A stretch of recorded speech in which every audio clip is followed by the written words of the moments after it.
Oklahoma State's offense, what jumps out at you first? Explosive plays. I think they push the ball down the field really well with their in their pass game. Probably take a few more shots than most teams in the country. And they've got the guys that can go up and get it. And they've got a quarterback that extends plays, which is a dimension that, when he's not there, it changes the game considerably. As evidence, over the past couple of years, there have been a couple of games where they haven't had him, and you can see the production go down just because he's such a special player. So, explosive plays are certainly the first thing that comes to my mind. I know last week you said you weren't a big stats guy, but looking at stop rate, you guys are around like 53rd-ish in the country, getting off the field 66% of your times. Is that about where you want to be, or what's a realistic expectation for your defense? Of course not. No, it was probably one of the biggest sources of stress last week was that we just didn't do a very good job. There's been games where we've done a really good job, and we just need to get off the field and give our offense more opportunities. We're not. It helps us too. It helps us stay fresh, and it helps us, when we're not having to play 85 plays. And that's, I don't blame anybody for that but ourselves, not being able to get off the field on third down. You guys talk a lot about third down, but how important is first down in terms of getting off the field? It's funny because we've been doing a better job of that this year. We've been doing a better job on third down too up until last week, but we've been doing a better job of that this year of putting ourselves in third and manageable stuff because we're doing a more disruptive job, maybe more sound job, whatever, on base downs, first down. But we're just not. So every down's important. It all matters. But we're trying to set ourselves up so that we're not in 3rd and 1, 3rd and 2 all the time, and we can tee off a little bit more on those long yardage situations. So for one play, do you feel like you held Johnson in check pretty well on TCU? Yeah, and it's unfortunate on the one too, because it was kind of a fate thing there that. Injury situation that I thought I never worry about Julius Brents in those situations against anybody. He's as good as they come in the country, and Julius was doing a good job with him. And for that matter, when we matched him up with other people did a good job with him too. And Josh Hayes had a couple of trips with him in the slot, and Echo Boydo had a couple with him throughout the game. Jacob Parrish even had a couple. I thought those guys were up to the challenge. You mentioned two of them there. Are Josh and Julius on track to play this week? Yeah, Julius has practiced. Josh has practiced. Those guys will play this week. How about Daniel? Do you know anything about him yet? He's going to be a game time decision. He's moving around some and getting some work. How much he's able to go is going to be a question. How much did you have to adjust last week without him in there at linebacker? It was it's kind of been the deal, is just the revolving door of people. I have total faith and confidence in Nick Allen to get the job done. Nick's gotten a significant amount of reps over the past couple of years. He's in the Oklahoma State game last year. He played 3/4 of the game because Daniel got ejected for targeting in the first half. People remember that. I never worry about Nick. I think he's a warrior. I think he totally understands what we're doing. Very strong and can get the job done physically in there, can run the show mentally. So we didn't adjust anything based on that, but certainly like having him in there.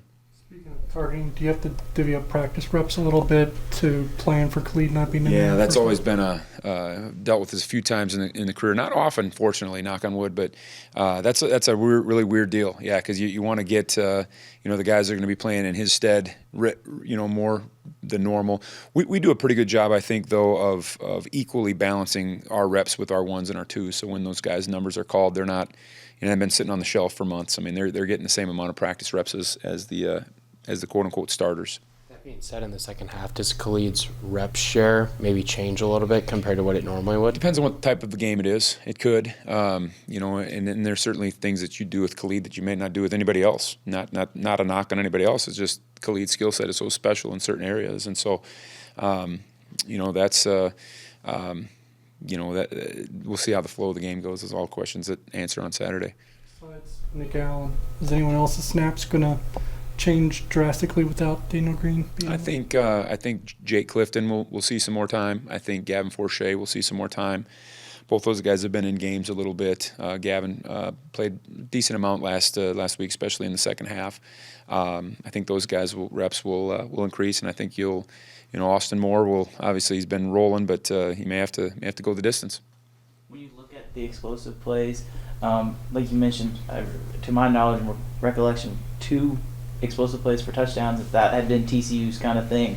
Do you feel like you did a good enough job limiting those explosive plays? Yeah, obviously the answer is always going to be no unless you don't have any. But the first one was a technique error really, and just didn't. It wasn't even the design of the play for it to happen the way it happened, and it just quarterback did a nice job extending the play. They had a really fast kid and didn't play it very well, and then it happened, and unfortunately it happened right out of the gate. And then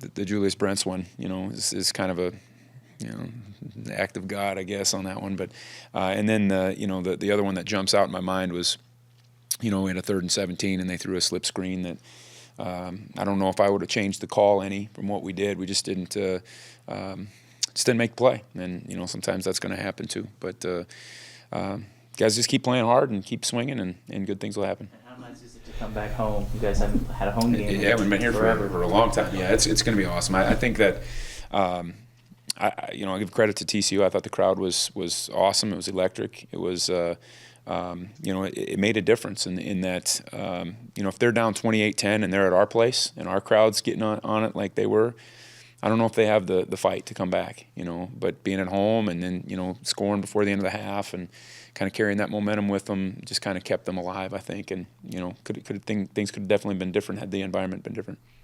Throw one more play at you. The C-gap run by Miller that went for, I think, 48. Been about a pinpoint. I forgot about that one. Pinpoint. Yeah, thanks. That again. We probably should have been I'm not saying anything about players. Obviously, I could have put us in a different situation there too. But if you look at that thing on tape, we probably had that thing knocked dead in the backfield.